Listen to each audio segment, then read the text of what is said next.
the threshold of night. The sun has set. The noise of the day begins to fade. You find yourself at that quiet threshold between waking and rest, between movement and stillness. The world slows, your breathing deepens, and somewhere in the distance you can feel it approaching, that ancient silence that has existed since the beginning of time. This is the moment when the world falls silent. Not the silence of emptiness, but the silence that holds everything. The silence that has witnessed every human struggle, every letting go, every surrender. Tonight, you're invited to step into that silence, to learn what the ancients knew about the art of releasing what cannot be held, to discover what happens when three great wisdom traditions, Islamic spirituality, Zen Buddhism, and Stoic philosophy, arrive at the same timeless truth. Before you lies a journey through surrender, through non-action, through acceptance. A path walked by mystics and sages, emperors and slaves, monks who sat in mountain temples and travelers who crossed endless deserts. They all found the same gate. They all learned the same secret. Let yourself settle now. There is nowhere you need to be, nothing you need to do. The night has come to carry you, and all you must do is allow it. Part 1. The silence that teaches. There's a moment just before sleep when the mind begins to release its grip. The thoughts that seemed so urgent an hour ago start to drift like clouds across a darkening sky. Your body sinks deeper into rest. Your breath becomes the only rhythm that matters. This is when the world falls silent. But this silence isn't new. It has always been here, waiting beneath the noise. The ancient teachers knew this. They recognized that silence isn't the absence of something. It's the presence of everything that's true. When the chatter stops, when the striving ends, when the grasping releases, what remains is more real than anything we've been holding on to. In the Islamic tradition, there's a beautiful understanding of this threshold time. The moments between day and night were seen as sacred portals. The Prophet Muhammad would often retreat into silence, into contemplation, especially as darkness fell. He understood that the night holds a different kind of wisdom than the day. At night, the soul becomes more honest. The heart speaks more clearly. The barriers we build during our waking hours begin to dissolve. The Sufi mystics took this even further. They saw the night as a teacher of surrender. When you lie down to sleep, they said, you practice dying. You let go of control over your body, over your thoughts, over the world around you. You release your grip on consciousness itself. And in that release, in that small death, you discover something profound. You discover that it's safe to let go. This same understanding appears in Zen Buddhism, though in different words. The Zen masters spoke of the great death, the moment when the illusion of the separate self falls away. But they also spoke of the small deaths we practice every day. Every exhale is a letting go. Every moment of stillness is a release. Every night of sleep is a surrender to something larger than our individual will. The Stoic philosophers of ancient Rome knew this too. Marcus Aurelius, the emperor who ruled an empire but still found time each night to write in his journal, understood that evening was a time for reflection and release. He would review his day not with judgment but with acceptance. What happened, happened. What came, came. What left, left. And in the morning, he would begin again, fresh, unencumbered by yesterday's grip. These three traditions, Islamic, Zen, Stoic, emerged in different times, different places, different languages. Yet they all arrived at the same profound understanding. There is a kind of surrender that doesn't weaken us but strengthens us. There is a kind of letting go that doesn't leave us empty but fills us with something real. There is a kind of acceptance that doesn't mean defeat but means freedom. Think about how remarkable this is. In the deserts of Arabia, in the mountains of Japan, in the cities of ancient Rome, people living completely different lives, speaking different languages, worshiping in different ways, all discovered the same truth. They all found that peace comes not through control but through release. They all learned that strength emerges from surrender. They all recognized that the path to freedom runs through acceptance. This convergence isn't coincidence. It points to something fundamental about human existence, something written into the very fabric of reality. Just as water flows downhill regardless of culture or belief, Just as the sun rises and sets whether we're watching or not, there are certain truths about the human condition that reveal themselves to anyone who looks deeply enough. And one of those truths is this: you cannot hold the ocean in your hands. You cannot grasp the wind. You cannot control life by clenching your fists around it. The tighter you squeeze, the more it slips through your fingers. The harder you try to force reality to match your will, the more you suffer. This isn't a moral teaching. It's not about being good or bad. It's simply an observation about how things work. Resistance creates friction. Friction creates heat. Heat creates suffering. This is as reliable as physics, as predictable as gravity. The ancient teachers saw this clearly. They watched people struggle and strain and fight against reality, creating enormous suffering for themselves in the process. And they asked, what if there's another way? What if instead of fighting the current, we learn to swim with it? What if instead of pushing against the wind, we learn to sail by it? What if instead of resisting what is, we learn to work with what is? This question led them to their great discoveries. The Islamic mystics discovered tawakkul, the art of doing your part and trusting the divine to handle the rest. The Zen masters discovered Wu Wei, the power of effortless action, of flowing with reality rather than forcing it.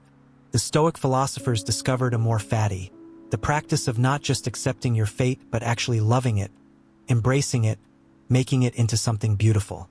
3 different expressions of the same insight, 3 different paths to the same destination, 3 different doorways opening onto the same vast room of peace. Tonight, as the world falls silent around you, you're being invited to learn this ancient art. You're being invited to walk through that doorway. You're being invited to discover for yourself what generations of seekers have discovered before you. That letting go is not losing, that surrender is not defeat, that acceptance is not resignation. The silence has been teaching for thousands of years. It taught the desert mystics who prayed under star-filled skies.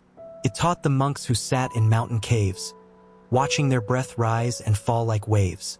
It taught the philosophers who walked through Roman gardens at dusk, feeling the day dissolve into night. And now it wants to teach you, not through words or concepts or ideas, but through experience, through the simple act of lying here, breathing, allowing your body to sink into rest, feeling the day release its hold on you. This is how the teaching happens. This is how the ancient wisdom transfers from one heart to another across centuries. You don't have to understand it fully. You don't have to analyze it or figure it out. The silence doesn't ask for your comprehension. It only asks for your presence, your willingness to be here, now, as the world grows quiet and your mind begins to slow. There's an old teaching that says the journey of 1,000 miles begins with a single step. But perhaps the journey of true wisdom begins with a single breath. A breath taken consciously, a breath released completely, a breath that carries you from the shore of doing into the ocean of being. That breath is happening now. Feel it moving through you, ancient and new at the same time. Feel it connecting you to every seeker who ever lay awake at night, wondering about the nature of peace.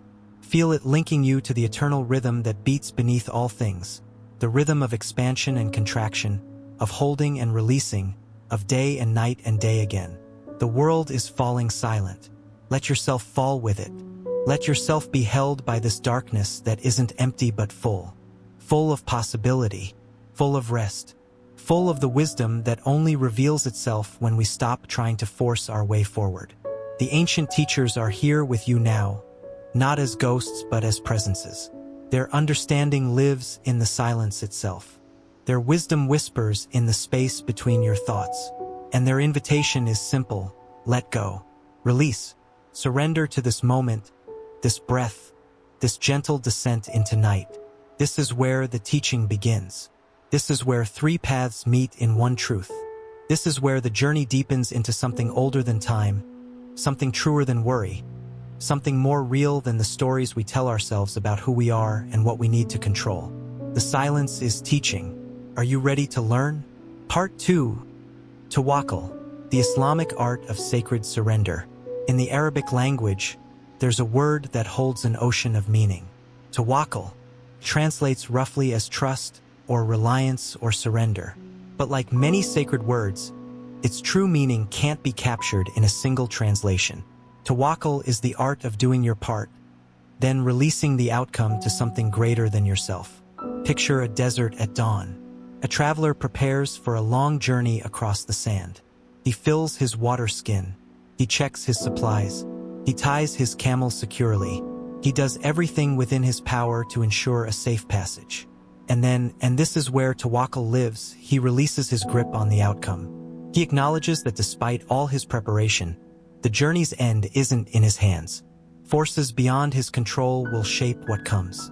And he accepts this, not with resignation, but with peace. This is tawakkul.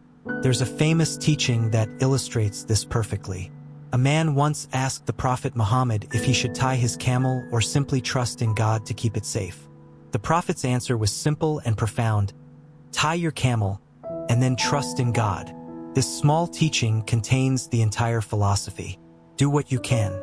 Take the actions that are yours to take. Prepare, plan, work, but don't carry the burden of controlling what comes next. Don't exhaust yourself trying to grip the future in your hands. Do your part, then let go. The wisdom in this simple instruction runs deep. Think about what it means to tie your camel. It means you recognize your responsibility. It means you understand that certain things are within your power, and you should attend to them. The traveler who doesn't secure his camel, who neglects the preparations within his control, is not practicing tawakkul. He's practicing foolishness. Real trust doesn't mean abandoning responsibility. It doesn't mean sitting back and expecting miracles while you do nothing. The Islamic tradition has never taught passivity. The Prophet Muhammad himself was one of the most active, engaged people of his time. He negotiated, he strategized, he planned, he worked. But he did all of this while holding outcomes lightly. He prepared thoroughly, then surrendered the results to Allah. This is the balance. This is the art. Action combined with surrender. Effort combined with trust. Full engagement combined with non-attachment to outcomes. You do everything you can, and then you release everything you can't. Imagine how this changes the experience of effort. When you're attached to outcomes, every action carries the weight of success or failure. If this doesn't work, you think, I've failed.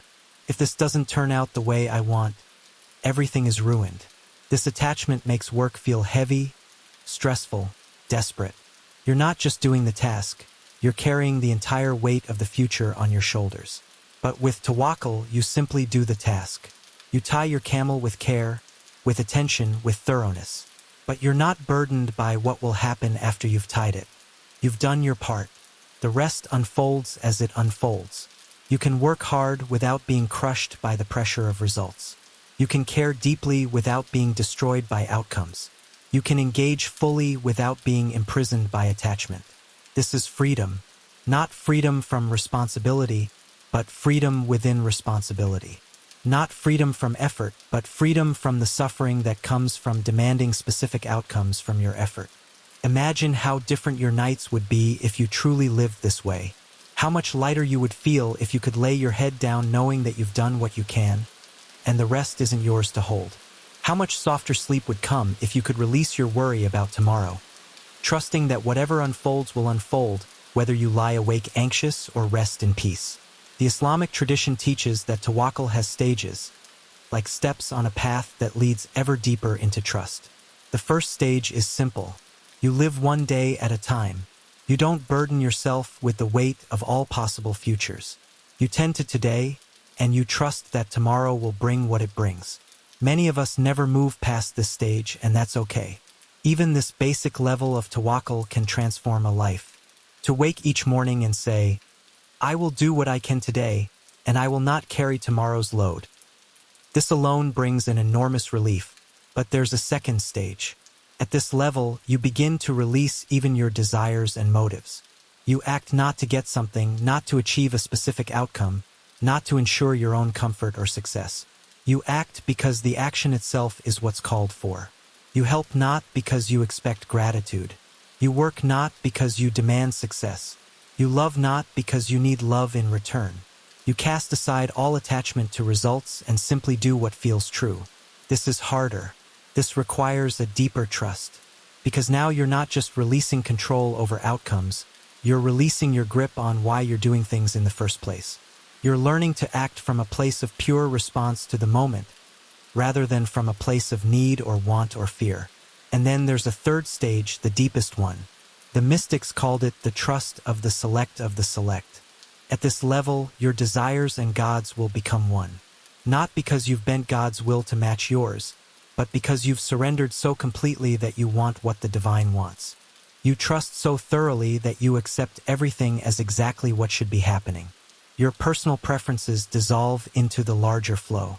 This sounds impossible, doesn't it? How could anyone truly arrive at such complete trust? How could we possibly let go that completely? And yet, you practice this surrender every single night. Think about it. When you lie down to sleep, you perform an act of profound tawakkul. You release conscious control. You can't force sleep to come. The harder you try, the more it eludes you. You can prepare for it. You can create the right conditions. You can lie down, close your eyes, slow your breathing. But the actual moment of falling asleep, that's not in your control. That requires surrender. That demands trust. Every night, without realizing it, you practice the deepest form of tawakkul. You let go. You fall into a state you can't control or predict. You trust that your body knows what to do. You accept that consciousness will return in the morning, even though you have no guarantee. You surrender to the dark, to the unknown, to the mystery of sleep itself. This is the training. This is how the soul learns to trust. The Sufi masters understood this perfectly. They saw sleep not as a break from spiritual practice, but as the ultimate spiritual practice. To lie down each night and willingly enter the small death, to release your grip on waking life and trust the return. This is tawakkul in its purest form. And they taught something even more beautiful. They said that the quality of your surrender in sleep mirrors the quality of your surrender in life.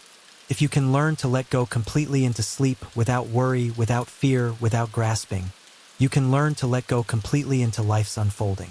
The practice is the same. The art is the same. The trust is the same.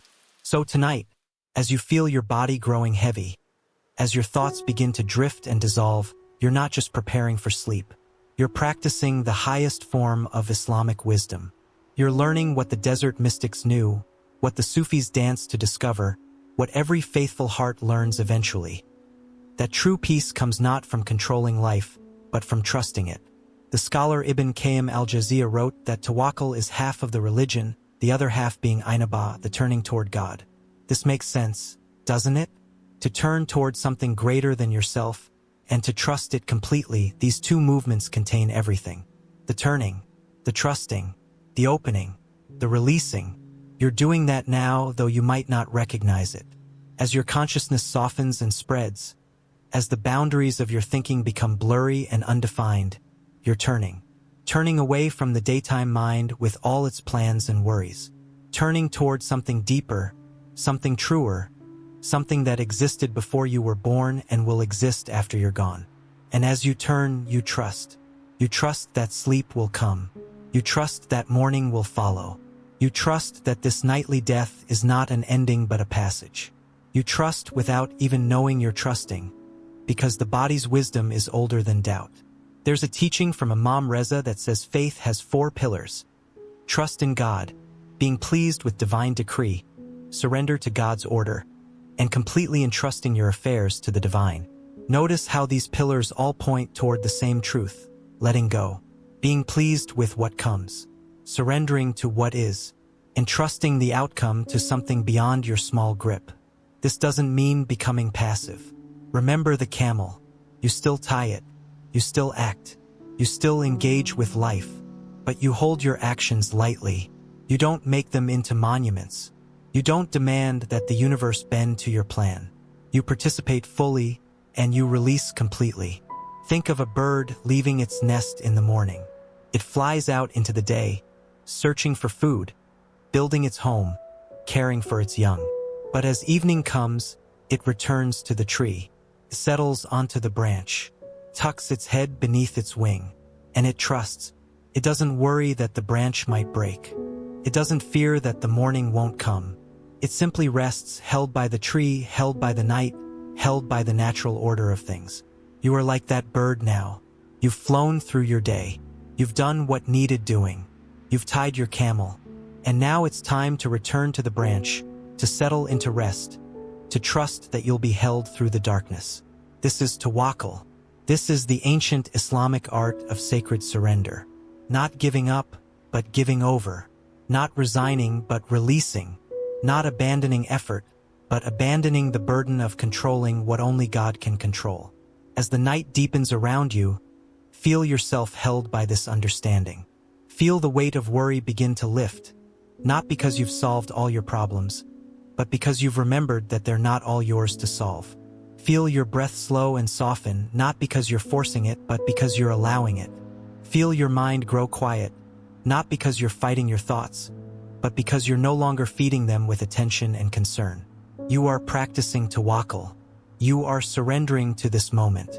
You are trusting the night to carry you where you need to go.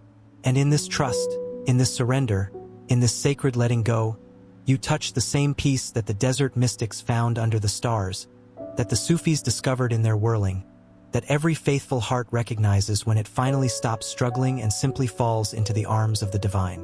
The camel is tied. The preparations are complete. The day's work is done. Now rest, trust, let go. Tawakkul. Part 3. Wu Wei and the Zen Path of Effortless Being. There's a Chinese phrase that sounds paradoxical to the Western ear, Wu Wei. It means non-doing or non-action. But don't mistake it for laziness or passivity. Wu Wei is perhaps the most active form of being there is. It's the art of moving with life rather than against it, of acting without forcing, of doing without straining. Imagine water flowing down a mountain. It doesn't push. It doesn't resist.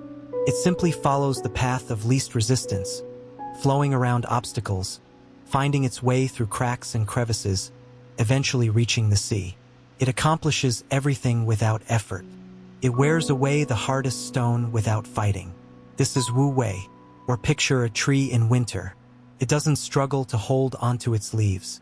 It doesn't resist the coming of cold. It simply allows the season to do what seasons do.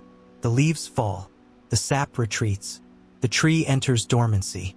And in this surrender, in this non-resistance, the tree survives. Come spring, it will bloom again, not because it forced anything, but because it allowed everything. The tree doesn't decide when to let go of its leaves. It doesn't create a plan or set a goal or push itself to release at the right moment. It simply responds to the changing conditions. When the days grow short and the temperature drops, the tree's cells begin a natural process. Chlorophyll breaks down. Nutrients are drawn back into the trunk and roots. The leaves change color and fall. None of this requires effort or decision or will. It's simply the tree being a tree, responding naturally to the natural world. This is Wu Wei at its purest. The tree doesn't fight winter. It doesn't cling to summer. It doesn't wish autumn would last longer. It simply is what it is in each season, fully and completely. In winter, it's a winter tree bare, still, conserving its energy. In spring, it's a spring tree budding, swelling, preparing to bloom. It doesn't try to be spring in winter or summer in fall. It simply flows with the seasons, and in this flowing, it thrives. Humans have lost touch with this natural wisdom. We try to be summer all year round. We resist the winter seasons of our lives. We fight the natural rhythms that want to guide us. When our energy is low, we force ourselves to push harder. When our souls need rest, we demand productivity. When life is calling for release, we grip tighter. And this creates so much unnecessary suffering. Not the suffering that comes from difficulty, that's inevitable, but the suffering that comes from fighting difficulty, from resisting the natural unfolding, from demanding that reality be different than it is. The Zen Buddhist tradition and its older cousin, Taoism, both point toward this understanding. They teach that most of our suffering comes from fighting reality, from trying to make things different than they are, from grasping at what we want and pushing away what we don't want. And they offer a different approach. Stop fighting. Stop forcing. Stop pushing the river. Instead, become like water. Become like the tree. Become like the wind that doesn't battle the mountain but simply flows around it. This isn't about giving up your will or abandoning your goals. It's about recognizing a deeper truth, that there's a natural way things want to unfold, and when you align yourself with that flow, everything becomes easier. The struggle dissolves. The strain releases. Action becomes effortless because you're no longer working against the grain of reality. There's a story about a Zen master who was asked how he achieved such peace. His answer was simple. When I sit, I sit. When I walk, I walk. When I eat, I eat. The questioner was confused. But don't we all do that? The master smiled. No. When you sit, you think about standing. When you walk, you worry about arriving. When you eat, you're already planning your next meal. You're never where you are. You're always pushing toward where you think you should be. This is the opposite of Wu Wei. This is doing violence to the present moment by refusing to fully inhabit it. This is the source of so much exhaustion. We're constantly trying to be somewhere other than here, trying to make now into then, trying to force the flower to bloom before its time. Wu Wei invites us to stop, to be where we are, to do what we're doing completely, without reserving part of ourselves for the next thing or the last thing. To surrender to this moment so fully that the boundary between the doer and the doing dissolves. Think about those rare times in your life when you've experienced this. Maybe you were making art and lost all sense of time. Maybe you were in conversation so engaging that hours passed like minutes. Maybe you were playing music or dancing or running, and suddenly you weren't thinking about what you were doing. You were just doing it, flowing with it, becoming it. Athletes call this being in the zone. Artists call it flow. But the ancient Taoists and Zen masters knew it as Wu Wei, and they understood that it wasn't a rare accident but a natural state we can cultivate. Not by trying harder, but by trying less. Not by forcing ourselves into it, but by allowing ourselves to fall into it. The key is non-attachment. Not non-caring, but non-clinging. Not indifference, but freedom from desperate grasping. In Zen Buddhism, there's a teaching about the monkey mind, the restless, chattering consciousness that swings from branch to branch, thought to thought, never settling, never at peace. The monkey can't stop because it's terrified of falling. It grips each branch tightly, desperately, already looking for the next handhold. It never rests because it never trusts. But beneath the monkey mind is Buddha nature. Beneath the grasping is perfect peace. Beneath the doing is pure being. And the path to this deeper ground isn't to fight the monkey or force it to be still. The path is to stop feeding it, to stop believing its stories, to stop following its every urgent demand. When you lie down to sleep, something beautiful happens. The monkey mind begins to tire, still chatters for a while. You know this, you've watched it. Even with your eyes closed, even with your body still, the thoughts keep coming. The worries, the plans, the replays of conversations, the imagined futures. But you don't have to fight them. Fighting them is just more monkey mind. Now you're grasping at stillness, which is still grasping. Instead, you practice Wu Wei. You simply notice the thoughts without grabbing onto them. You let them arise and pass like clouds across the sky. You don't push them away. You don't pull them close. You allow them to be what they are, temporary visitors in the space of awareness. This is the practice. This is how the Zen masters learned to sit in meditation for hours without moving, without struggling, without forcing stillness. They weren't suppressing their minds. They were practicing non-attachment to their minds. They were learning to be the sky, not the clouds, the ocean, not the waves, the awareness, not the thoughts. And here's what's extraordinary. As you practice this, even just lying here preparing for sleep, you begin to notice something. The thoughts slow down on their own. Not because you've forced them to stop, but because you've stopped fueling them with your attention and belief. They're like a fire without wood. Eventually, they burn themselves out. What remains isn't emptiness. It's fullness. It's the vast, aware presence that was always here beneath the noise. It's your original nature, the Buddha nature that every being possesses but most never recognize because they're too busy thinking to notice that they exist beyond their thoughts. The great Zen master Dogen wrote that to study the way is to study the self. To study the self is to forget the self. To forget the self is to be enlightened by all things. This sounds mystical, but it's actually very practical.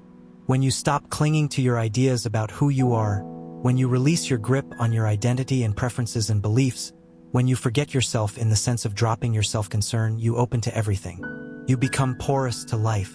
You experience what the Buddhists call no-self, which doesn't mean you disappear but means you stop being trapped in the small cage of ego. This is liberation. This is freedom. This is what happens in the best moments of sleep. You forget yourself completely, and in that forgetting, you rest more deeply than any amount of forced relaxation could achieve.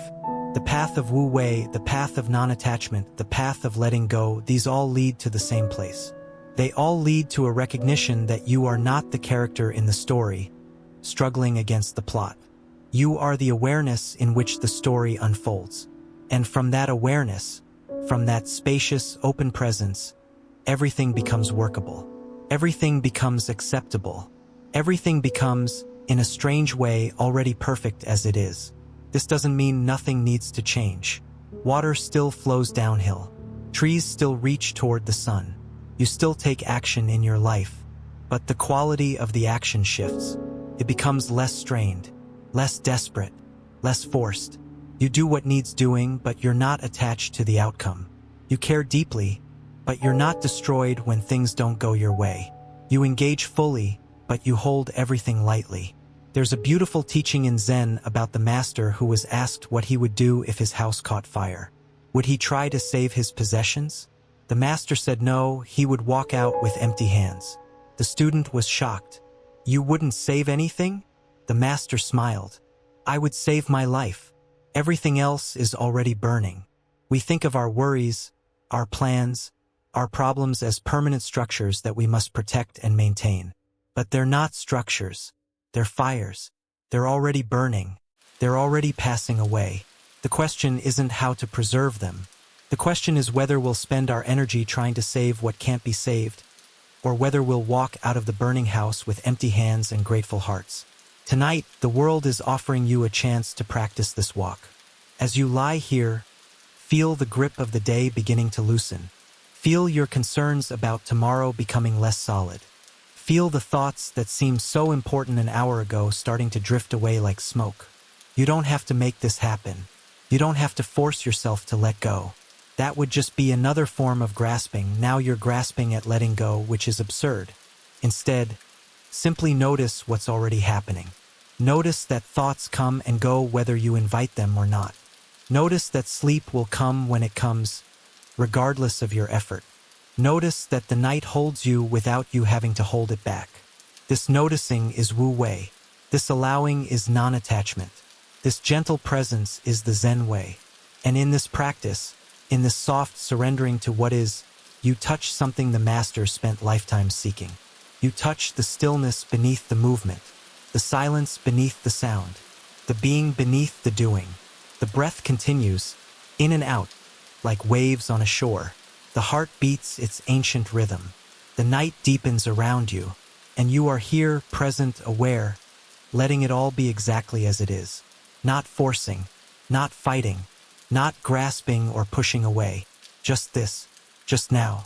Just the quiet recognition that you are already home, already whole, already free. Wu Wei, the art of doing by not doing. The practice of achieving by not striving. The path of arriving by letting go of the journey. You are on that path now, whether you realize it or not. With every breath you release, you practice non-attachment. With every thought you allow to pass, you practice Wu Wei. With every moment you rest in simple awareness, you touch your Buddha nature. The monkey mind grows tired. The grasping loosens. The night receives you. This is the Zen path. This is the way of water and wind and trees. This is the ancient art of effortless being. And it is already yours. It has always been yours. You are simply remembering what the struggle made you forget. Part 4.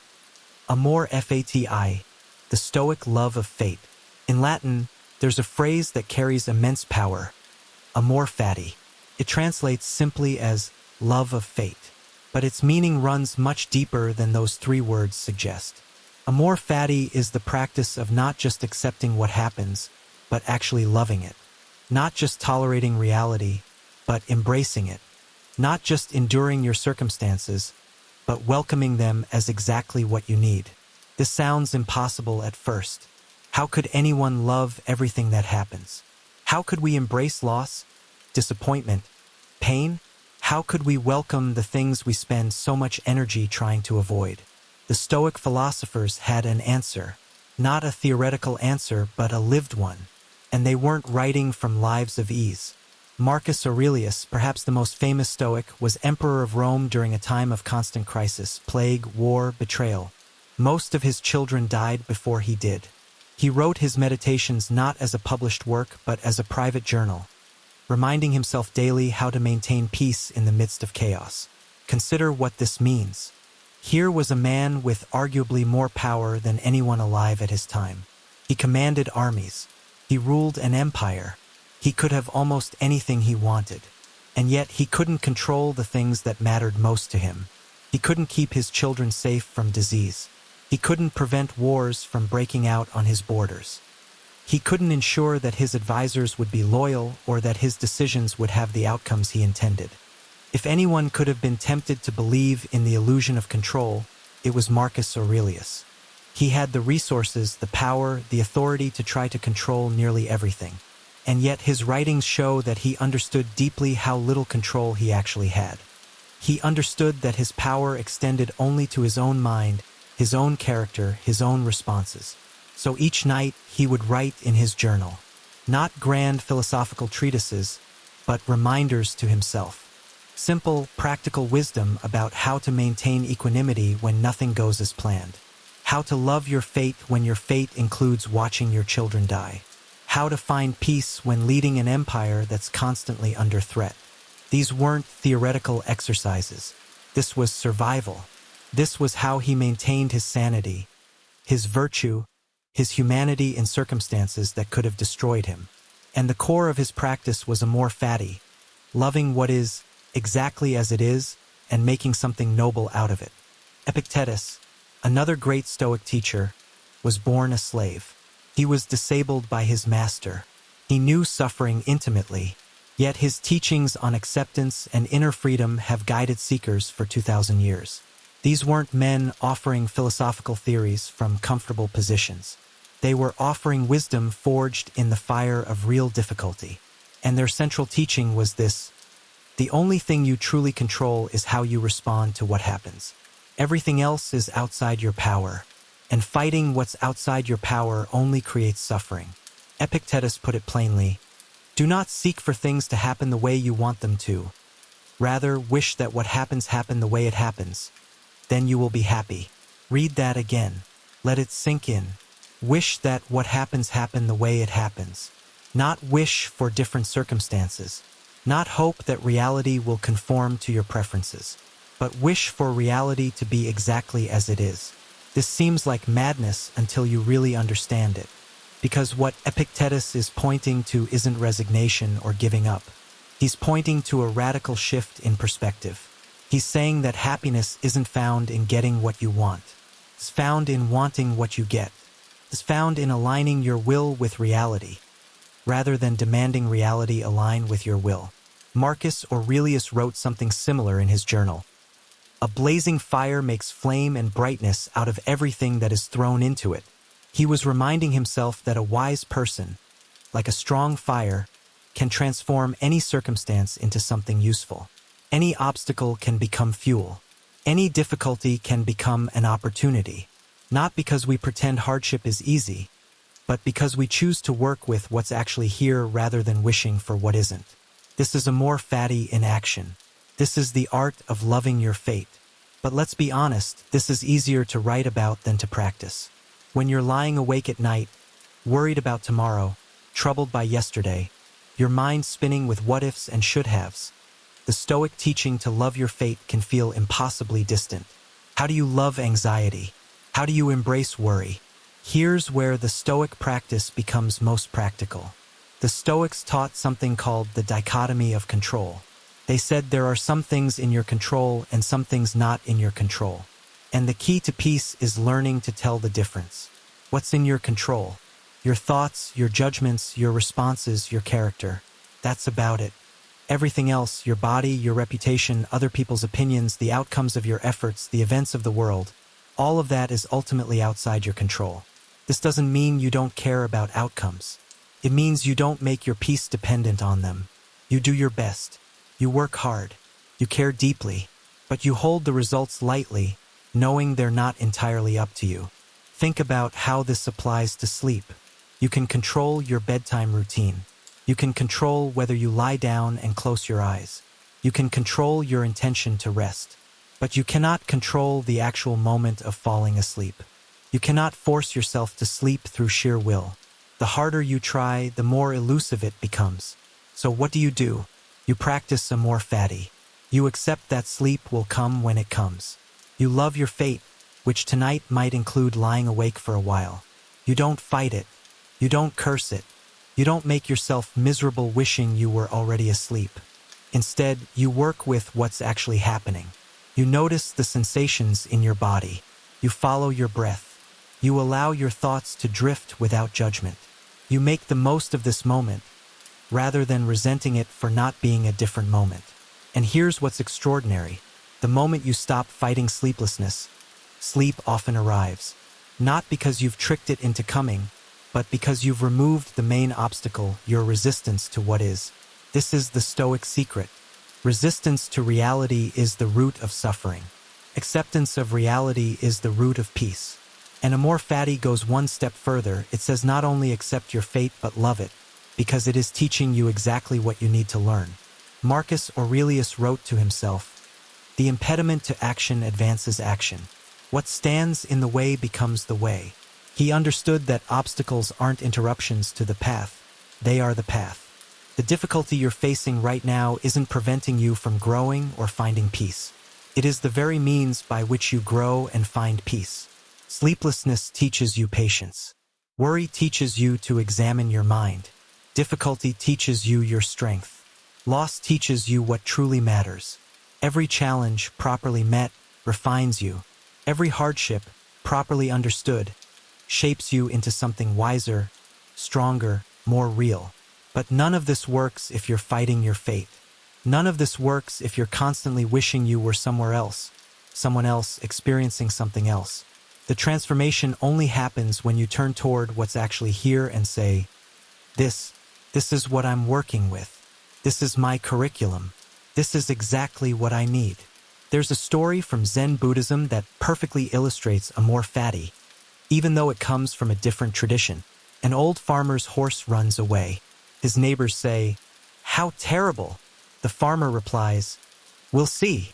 The next day the horse returns, bringing a herd of wild horses. The neighbors say, "How wonderful!" The farmer replies, "We'll see." His son tries to tame one of the wild horses and breaks his leg. The neighbors say, "How terrible!" The farmer replies, "We'll see." War breaks out, and because of his broken leg, the son is exempt from being drafted. The neighbors say, "How wonderful!" And the farmer replies, "We'll see." This old farmer embodies Amor Fati. He doesn't label circumstances as good or bad. He doesn't resist what comes or cling to what goes. He simply acknowledges that events unfold in ways we can't predict or control, and our judgments about them are often wrong. What seems like disaster might be a blessing. What seems like fortune might lead to hardship. We don't know. We can't know. So why waste energy fighting what we can't change and judging what we can't understand? Better to save that energy. Better to use it to respond wisely to what's actually here. Better to love your fate, whatever it brings, knowing that you will make something of it. Not because you're in control of what happens, but because you're in control of what you make of what happens. As you lie here now, you can practice this. Whatever state you're in, wide awake or drifting towards sleep, peaceful or restless, clear-minded or churning with thoughts, you can practice Amor Fati. You can say, "This is my fate right now. This is what's actually happening. And I accept it. More than accept it, I welcome it. I will work with this. I will make something of this. I will not waste energy wishing this moment were different." The Stoics believed that everything in the universe is connected, part of one great rational order they called logos. Nothing happens by accident. Everything that occurs is part of the cosmic pattern, the universal unfolding. When you resist what happens, you're fighting the universe itself. When you accept what happens, you're aligning with the logos. When you love what happens, you're participating in the divine order consciously, willingly, joyfully. Marcus Aurelius put it beautifully. All that is in harmony with you, O universe, is in harmony with me.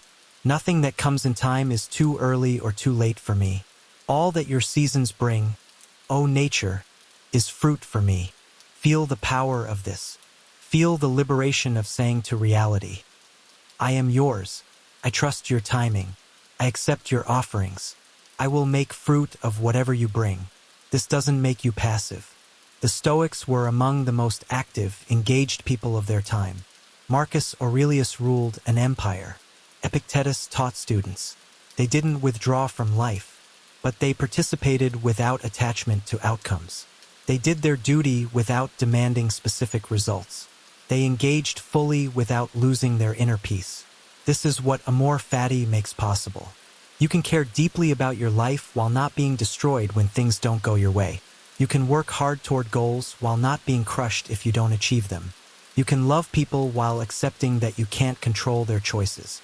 You can plan for the future while knowing that the future will bring what it brings, regardless of your plans.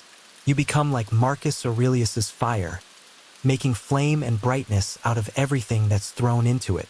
You become adaptive, resilient, unshakable not because nothing affects you, but because you've learned to work with everything that affects you. And tonight, as the world falls silent, you practice this in the simplest way possible. You love this moment. You accept this breath. You welcome this state of consciousness, wherever it is on the spectrum between waking and sleep. You don't fight. You don't judge. You don't resist.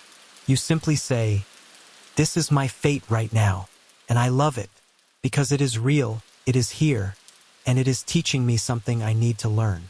The day you've had, with all its triumphs and failures, joys and frustrations, was your fate.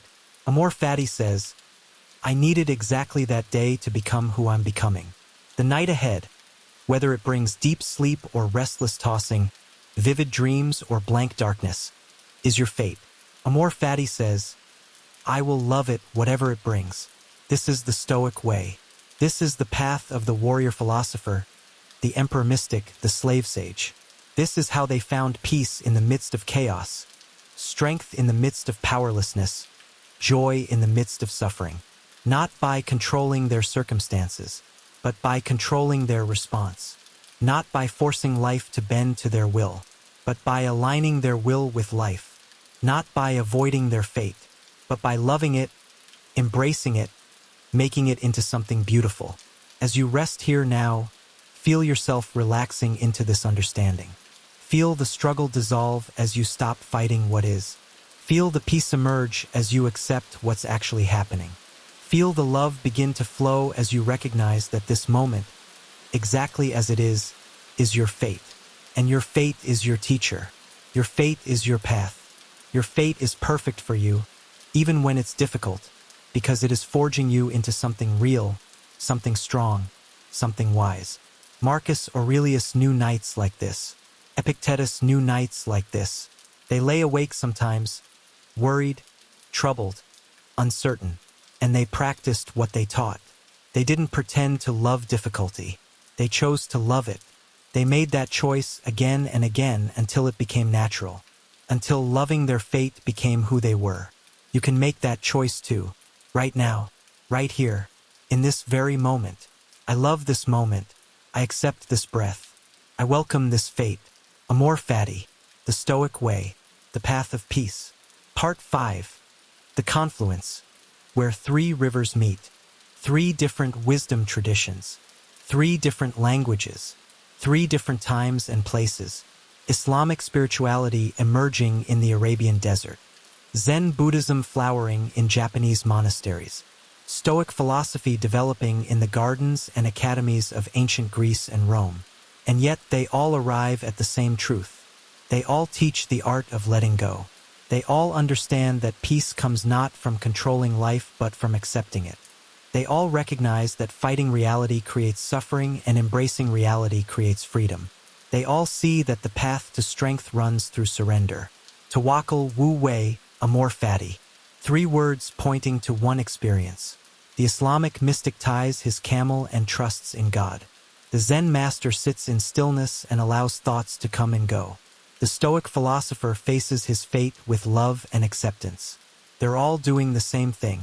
They're all releasing their grip on what they cannot hold. They're all making peace with what is. Why? What did these ancient teachers see that we've forgotten?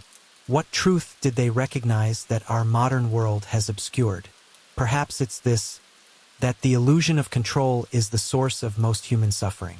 We believe we should be able to determine outcomes, shape circumstances, force reality to match our preferences.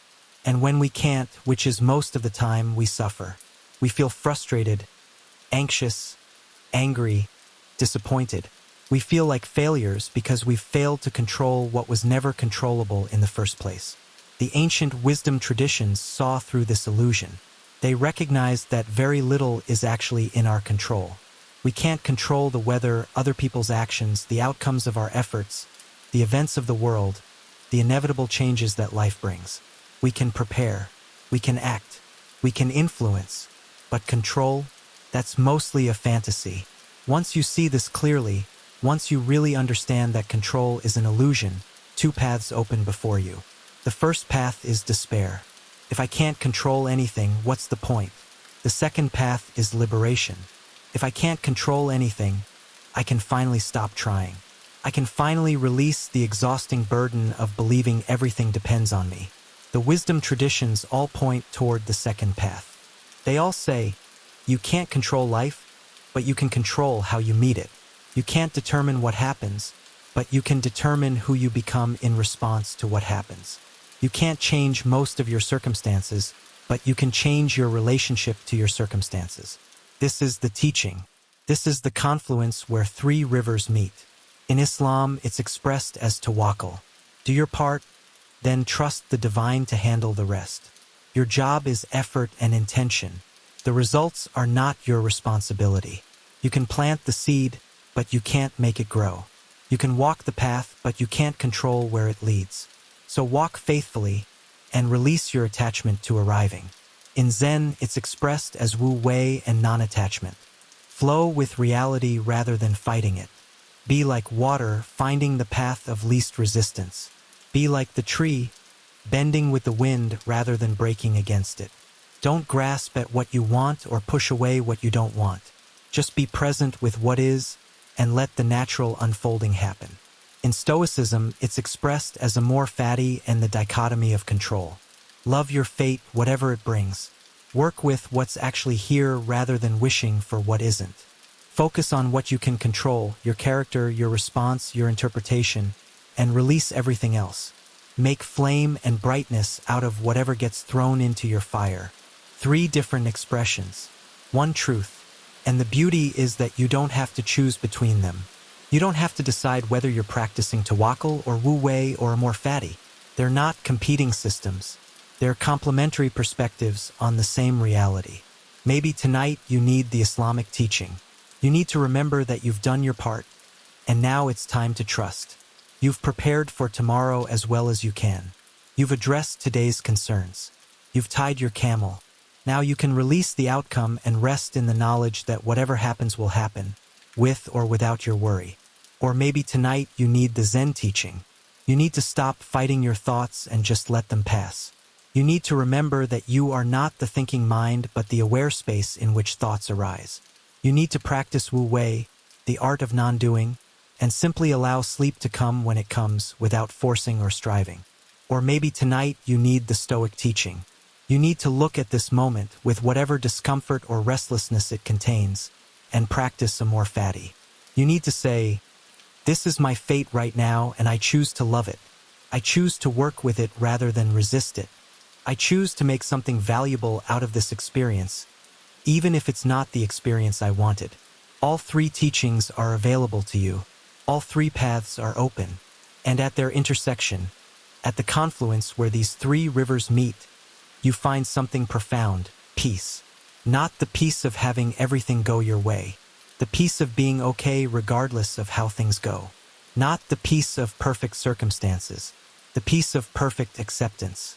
This is what the mystics, the sages, and the philosophers discovered. This is what they wrote about in their sacred texts, their journals, their teachings. This is what they practiced in their daily lives, through war and plague, through slavery and exile, through loss and difficulty. They found that peace isn't a destination you arrive at by controlling your circumstances. Peace is a practice you cultivate by accepting your circumstances. Peace isn't something you achieve when life finally cooperates. Peace is something you access when you finally stop demanding that life cooperate. And here's the profound part: this peace is available right now. Not when you fall asleep. Not when your problems are solved. Not when your life matches your preferences. Right now, in this very moment, exactly as things are. Because peace isn't a state of external conditions. Peace is an internal orientation. It's a choice you make moment by moment to accept what is, to work with what's here, to love your fate, to trust the process, to let go of the illusion of control. The Islamic mystic sitting in the desert at midnight, the Zen monk sitting on his cushion at dawn, the Stoic emperor sitting in his study at dusk. They're all making the same choice. They're all practicing the same release. They're all touching the same truth. And you can touch it too, right here, right now. Feel your body resting on this bed. Feel the weight of your bones, the rhythm of your breath, the temperature of the air around you. This is reality. This is what's actually happening. And in this moment, you have a choice. You can resist it. You can wish you were already asleep. You can worry about tomorrow. You can replay today. You can grasp at thoughts and struggle with your mind. You can make this moment into a problem that needs solving. Or you can practice what the ancients taught. You can tie your camel and trust God. You can allow your thoughts to pass like clouds. You can love your fate exactly as it is. You can let go. You can accept. You can release. This is the practice. This is the path. This is what the wisdom traditions have been teaching for thousands of years, in different words but with the same essential message. Peace comes through letting go. Not letting go of life, but letting go of the need to control life. Not letting go of effort, but letting go of attachment to outcomes. Not letting go of care, but letting go of clinging. Not letting go of yourself, but letting go of your small idea of yourself. When you let go in this way, something extraordinary happens. You don't disappear. You expand. The tight knot of me and my preferences and my control loosens, and you discover that you're much larger than you thought. You're not just this worried mind lying in this bed. You're the awareness that holds the worry. You're the breath that continues regardless of thought. You're connected to everything, to the ancient teachers who walked this path before you, to the natural rhythms that govern all life, to the vast mystery that brought you into existence and will carry you through death and beyond. The three rivers meet in this recognition. Tawakkul says, you're held by something greater than yourself. Wu Wei says, you're part of the natural flow, not separate from it. Amor Fati says, your fate is the universe's gift to you, perfectly designed for your growth. And in the confluence, in the place where these three understandings merge, you find yourself held, flowing, gifted. You find yourself exactly where you need to be, exactly when you need to be there, exactly as you need to be. Not because everything is perfect in some naive sense, but because everything is workable. Everything is teaching you. Everything is bringing you home to yourself. The night deepens. Your breath slows. The thoughts continue to drift, but they don't grab you as tightly as before. You're learning. You're practicing. You're discovering what the ancient ones knew. That the way through is not over or around, but into and with. That the path to peace is not resistance, but acceptance. That the art of living well is the art of letting go. 3 traditions, 1 truth, and it's yours. It has always been yours. You're simply remembering what you never fully forgot. The wisdom of surrender, the practice of release, the peace of acceptance. This is the teaching. This is the way. And you are already walking it with every breath you release into the night. Part 6. The night as teacher. The ancients paid special attention to night. They saw it not as an interruption to life, but as essential to it. Day and night, waking and sleeping, doing and not doing. These weren't opposites fighting each other but partners in a sacred dance. In the Islamic tradition, night prayers hold particular significance. The Prophet Muhammad would often wake in the depths of darkness to pray, to commune with the divine in silence. The early Muslims understood that night consciousness, the awareness you have when the world is asleep, touches something different than day consciousness. At night, the social mask falls away. At night, the ambitious striving quiets. At night, you meet yourself more honestly. There's something about darkness that strips away pretense. During the day, we perform. We play our roles. We present ourselves to the world in carefully curated ways. We're the competent professional, the loving parent, the reliable friend, the capable person who has it all together. We wear these identities like clothing, sometimes forgetting they're not who we actually are. But at night, alone in the darkness, the costumes don't fit as well. The roles feel less convincing. You're just you, raw, uncertain, human. The thoughts you pushed away during the busy day return. The feelings you suppressed in order to function rise to the surface. The questions you didn't have time to ask in daylight whisper in the dark. This can be uncomfortable. Many people fear the night for precisely this reason. They fill it with distractions, screens, noise, substances, anything to avoid the naked honesty that darkness brings. They resist the confrontation with themselves that night makes inevitable. But the spiritual traditions saw this differently. They recognized the night's honesty as a gift, not a curse. They understood that you can't transform what you won't acknowledge. You can't heal what you keep hidden. You can't grow beyond the parts of yourself you refuse to meet. So they embraced the night. They used its truth-telling quality as part of their practice. They let the darkness show them what the daylight concealed. And they learned to sit with what emerged. The doubts, the fears, the longings, the grief. Not with judgment but with compassion, with acceptance, with the recognition that all of this is part of being human. There's a teaching from the Quran that says the night vigil makes a stronger impression and makes speech more upright. Something about the darkness, about the stillness, about the solitude of night, brings us closer to truth. The busyness of day obscures what the quietness of night reveals. The Sufis took this even further. They developed practices specifically for the threshold times, dusk and dawn, the moments between sleep and waking. They understood that consciousness is most malleable in these transition periods. The boundaries of the ordinary self become porous. The separation between you and the divine thins.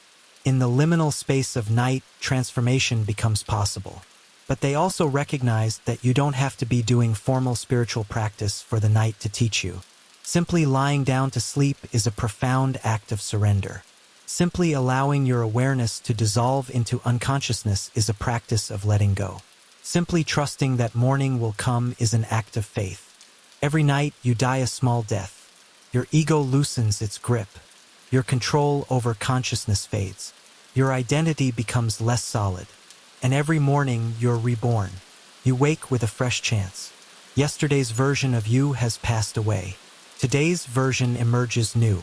The Zen tradition also reveres the night, though in its characteristic way, without making a big deal about it. The monks would sit in meditation in the darkness before dawn.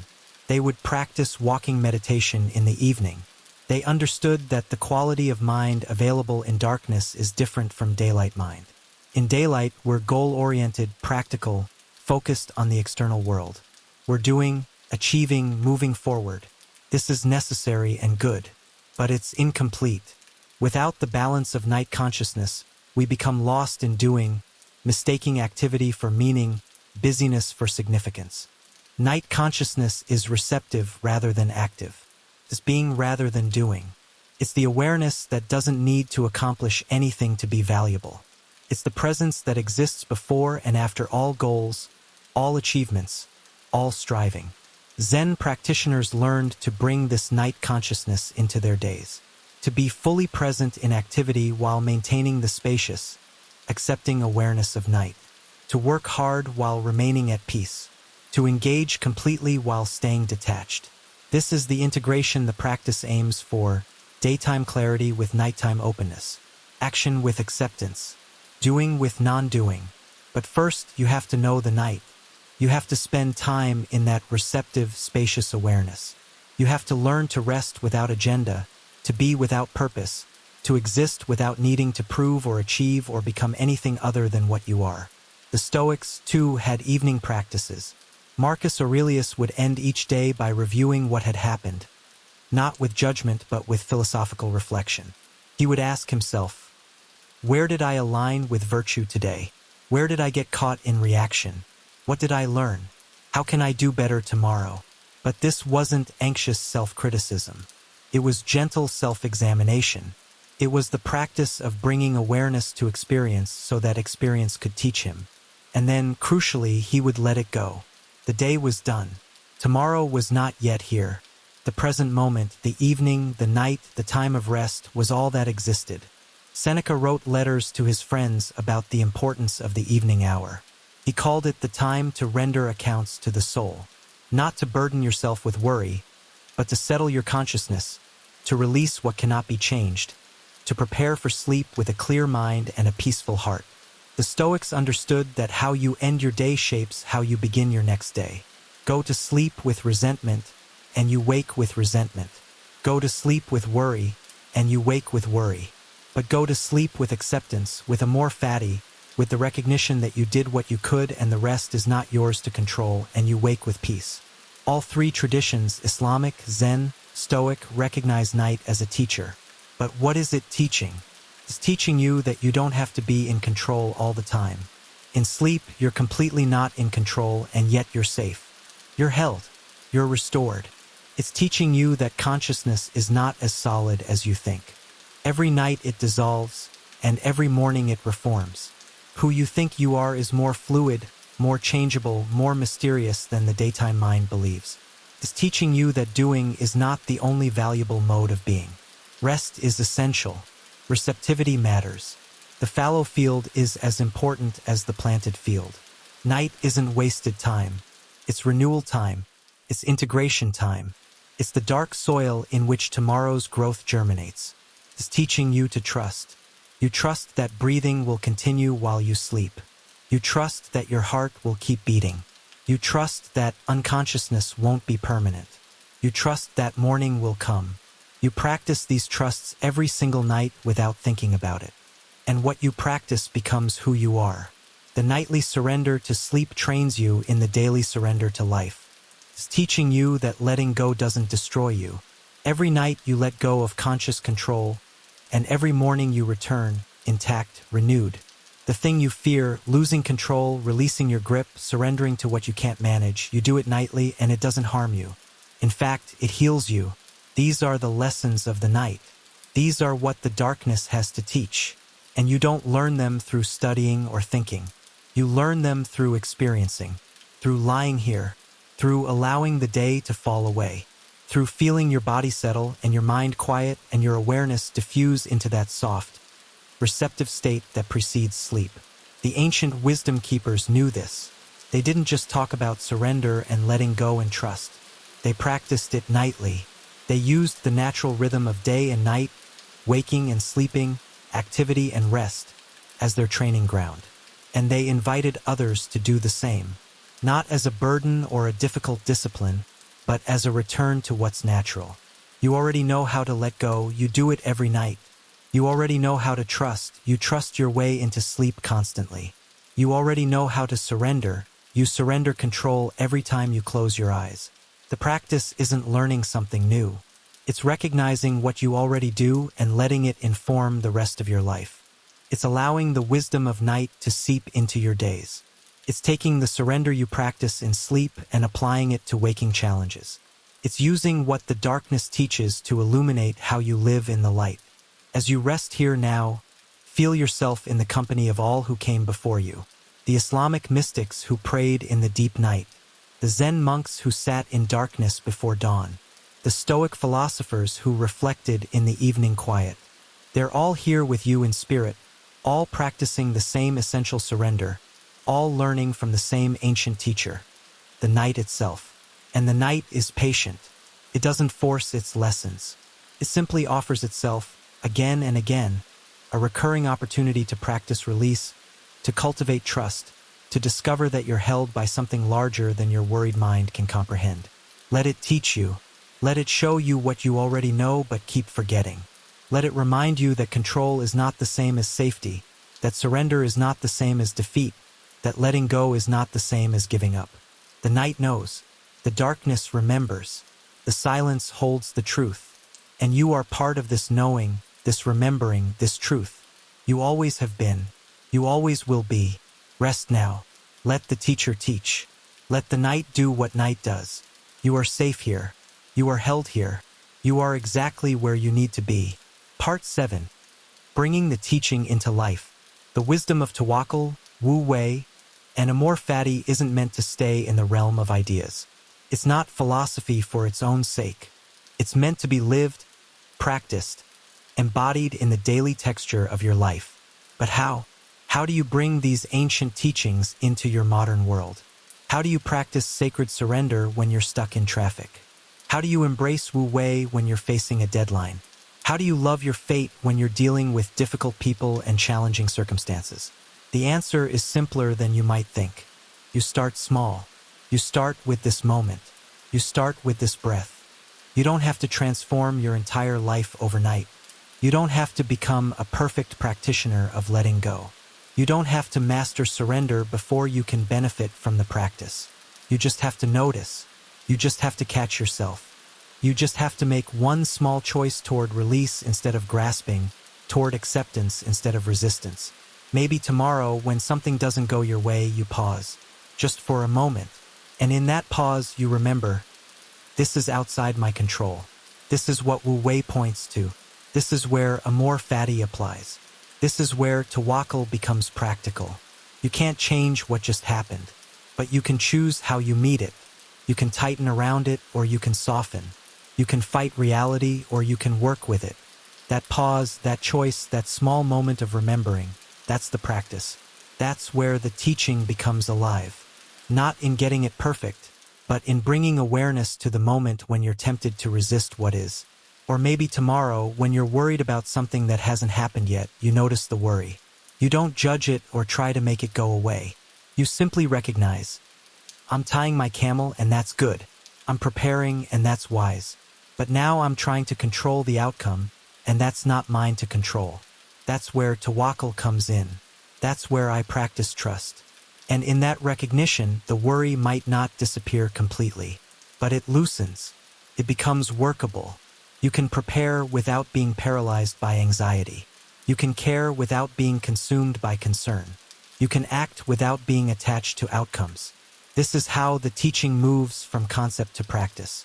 Not through grand gestures or dramatic changes, but through small moments of awareness, small choices toward letting go, small practices of accepting what is. The Sufi masters said that the journey to God is measured in breaths, not miles. Each conscious breath, each moment of presence, each act of surrender moves you closer to truth. Not because you're traveling somewhere, but because you're waking up to where you've always been. The Zen teachers said that enlightenment is not some distant goal, but is available in every ordinary moment. Washing dishes, walking to work, sitting in traffic. Every moment is an opportunity to practice presence, to notice grasping when it arises, to return to simple awareness. The Stoic philosophers said that virtue is practiced in daily life, not in ideal circumstances. It's easy to be philosophical when everything's going well. The real practice happens when you're tested, when things go wrong, when life doesn't cooperate. That's when you get to choose Amor Fati. That's when you get to practice making flame and brightness out of whatever gets thrown at you. So the teaching isn't separate from life. Life is the teaching. Every challenge is a chance to practice letting go of control.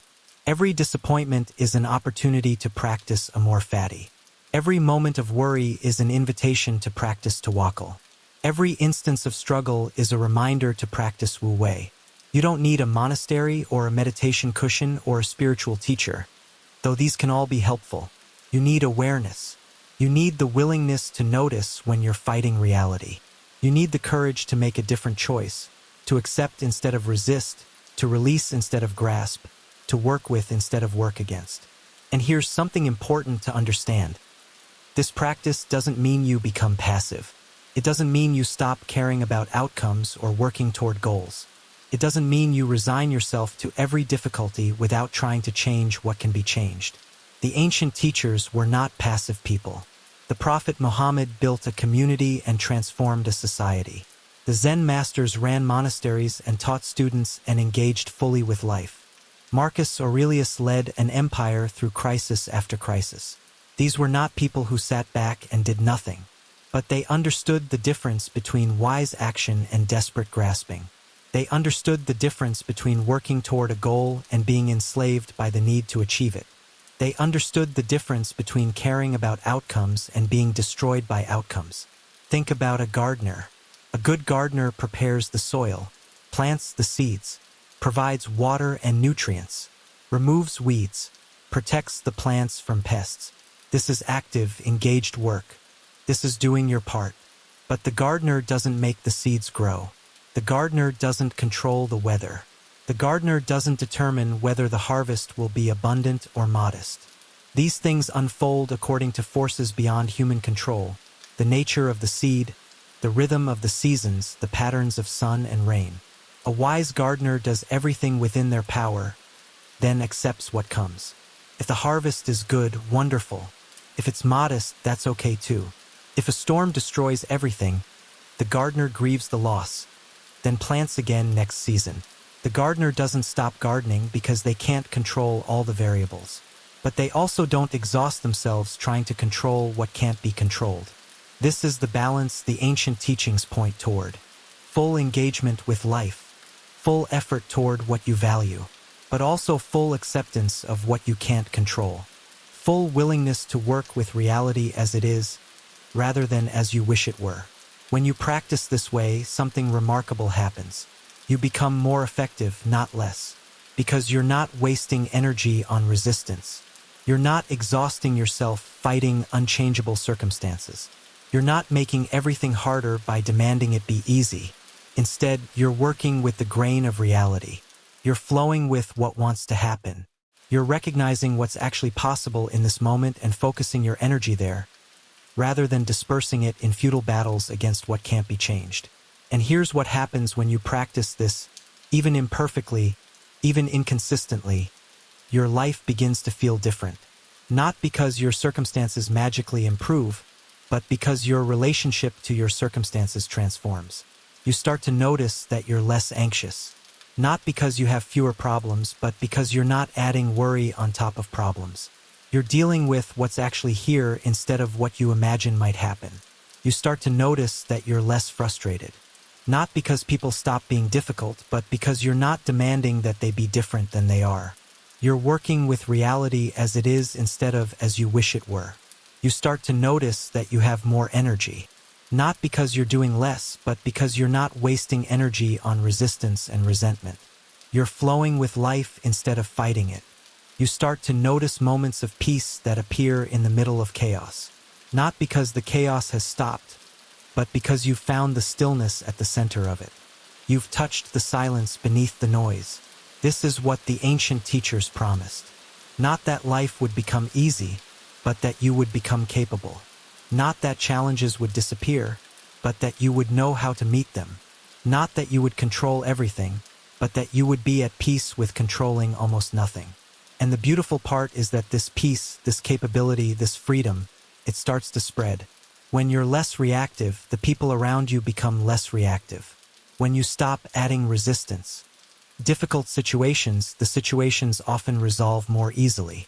When you practice letting go, you create space for new possibilities to emerge. This isn't magic. It's natural.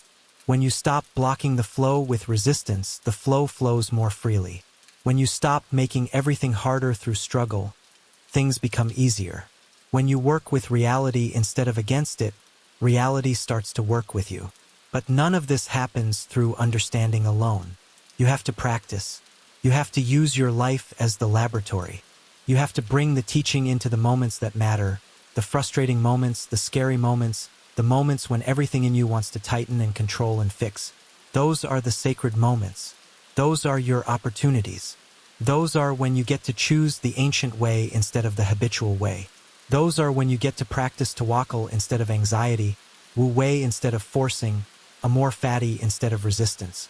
Start tomorrow. Start with one thing. Maybe when you wake up, before you reach for your phone, you take 3 conscious breaths. And you set an intention. Today I will notice when I'm trying to control what I can't control. Today I will practice letting go. Today I will love my fate, whatever it brings. That's enough. That simple intention held lightly can change everything. Because it brings awareness. And awareness is where change begins. When you notice yourself grasping, you can choose to release. When you notice yourself resisting, you can choose to accept. When you notice yourself trying to force an outcome, you can choose to surrender to the process.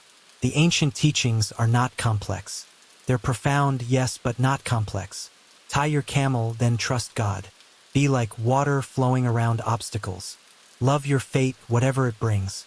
These aren't complicated instructions. They're simple, deep, and endlessly applicable. And they work. Not because they're mystical or special, but because they align with how reality actually operates. You can't control most things. Resistance does create suffering. Acceptance does create peace. Letting go does open new possibilities.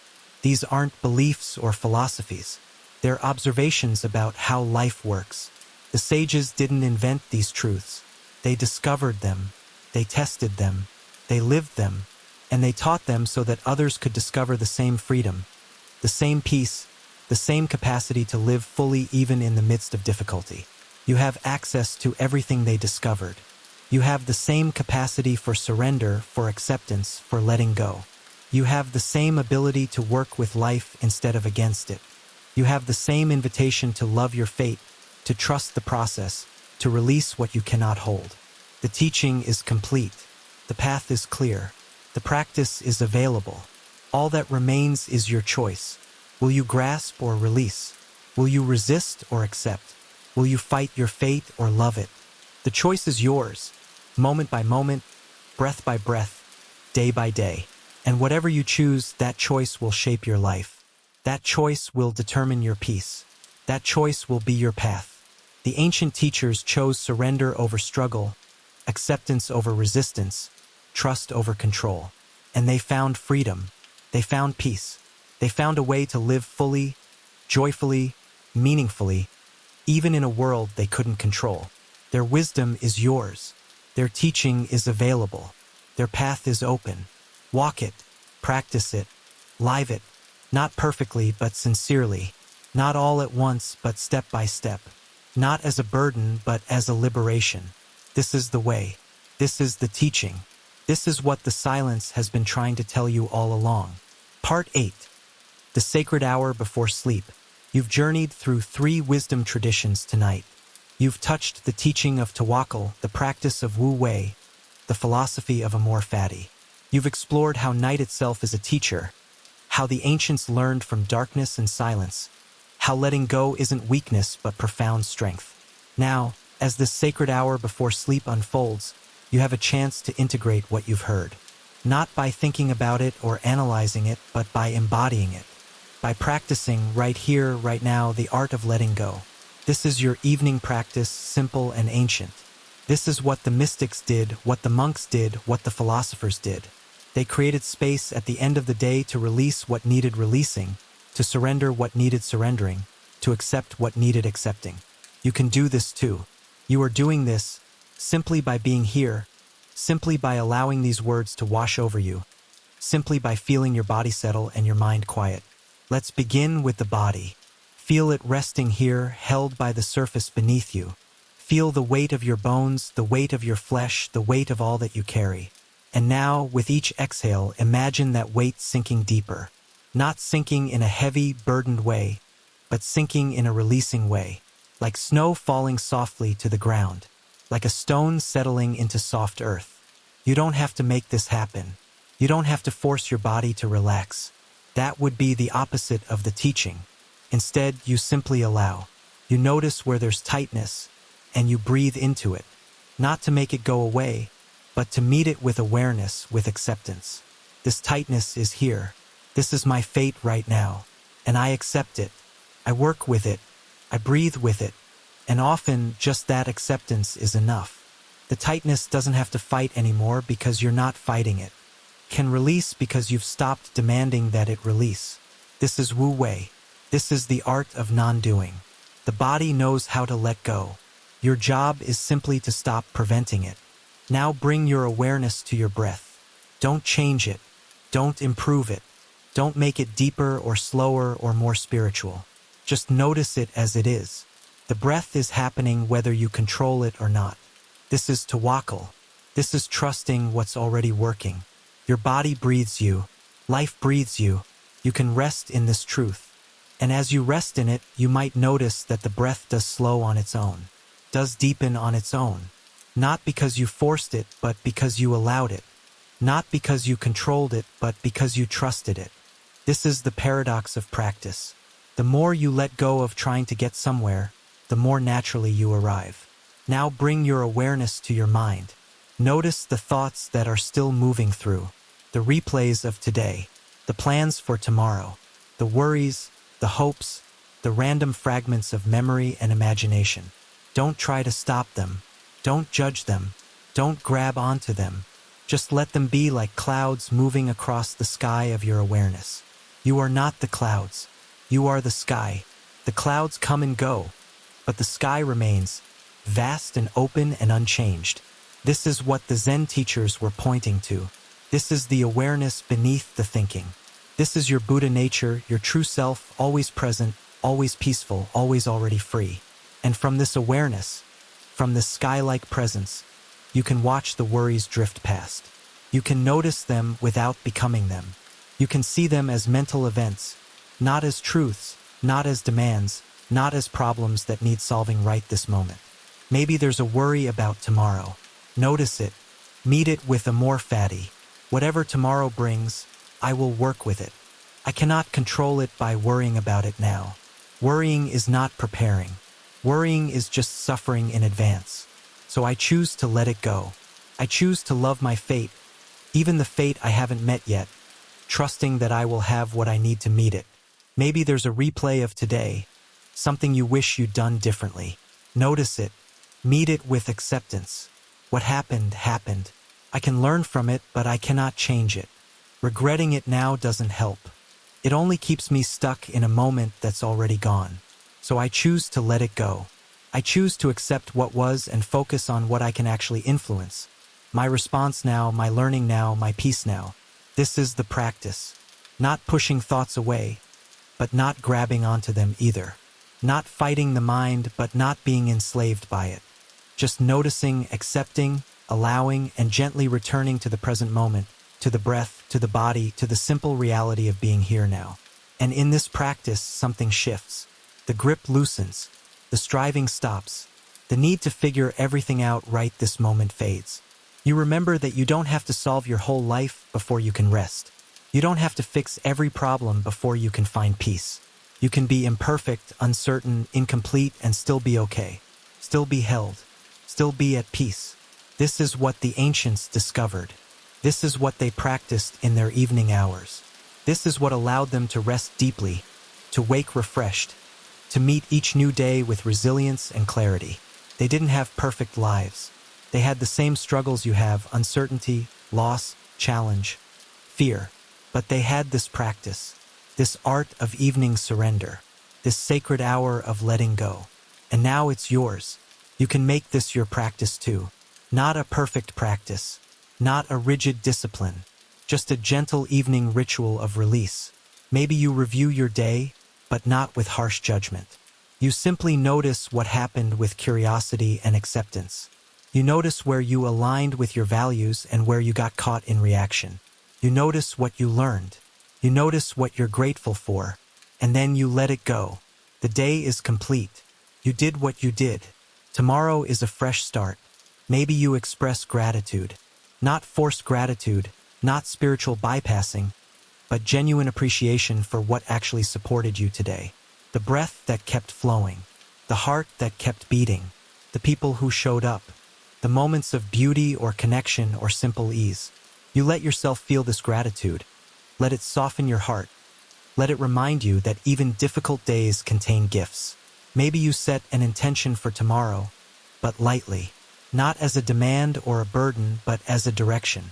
Tomorrow I will practice noticing when I'm trying to control what I can't control. Tomorrow I will try to respond with acceptance instead of resistance. Tomorrow I will remember to tie my camel and trust God. And then you release even this intention, knowing that tomorrow will bring what it brings, and you'll meet it as best you can. Maybe you simply lie here and breathe and feel and rest. Maybe the practice tonight is just this, being present with what is, without agenda, without trying to get anywhere or become anything. Maybe tonight the teaching is simply, you are enough exactly as you are right now. Whatever form your practice takes, let it be gentle. Let it be kind. Let it be an act of self-compassion, not self-improvement. You're not practicing to become a better person. You're practicing to remember the person you already are beneath all the striving and worry and grasping. You're practicing to come home to yourself, to rest in yourself, to discover that the peace you've been seeking isn't somewhere else. It's here in the simple acceptance of this moment, this breath, this body, this life, exactly as it is. The world has fallen silent now. The day has released its hold. The night has settled around you like a blanket. And in this silence, in this darkness, in this sacred hour before sleep, you are held. Held by the ancient wisdom that flows through all traditions. Held by the natural rhythm of life that knows when to act and when to rest. Held by the same force that holds the stars in space, that turns the planet, that brings spring after winter and dawn after night. You can trust this holding. You can surrender to this darkness. You can let go into this silence. Not because you're giving up, not because you're defeated, but because you recognize that you were never meant to carry everything alone. You were never meant to control the whole world. You were never meant to grip life so tightly that you forget to live it. You were meant to do your part and trust the rest. You were meant to flow with reality, not fight it. You were meant to love your fate, whatever it brings. You were meant to tie your camel and rest in God's care. You were meant to be like water, like trees, like the breath itself, natural, responsive, effortlessly being what you are. This is the teaching. This is the truth. This is what the world has been trying to teach you every night of your life, in the simple act of falling asleep. Let go. Surrender. Trust. Accept. Release. The night will hold you. The morning will come.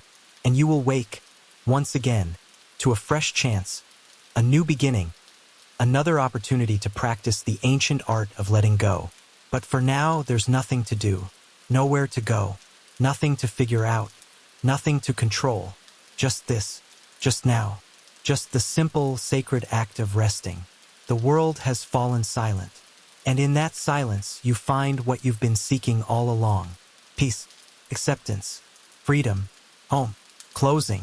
The ancient teachers left you their wisdom. The Islamic mystics, the Zen masters, the Stoic philosophers, they all walked the path before you, and they left markers so you could find your way. Tawakkul, wu wei, amor fati. 3 words, 1 truth. Let go. Not with resignation, but with trust. Not with defeat, but with wisdom. Not with weakness, but with strength. The camel is tied. The clouds pass through the sky. The fire makes brightness out of everything thrown into it. And you, resting here now, are practicing what they taught. With every breath you release, you practice tawakkul. With every thought you allow to pass, you practice wu wei. With every moment you accept as it is, you practice amor fati. This is your path. This is your practice. This is your peace. And it's available to you not just tonight, but every night. Not just in sleep, but in life. Not just in stillness, but in movement. Not just when things are easy, but especially when things are hard. The teaching is complete. The wisdom is yours. The silence is waiting to welcome you home. Rest now. Let the night carry you.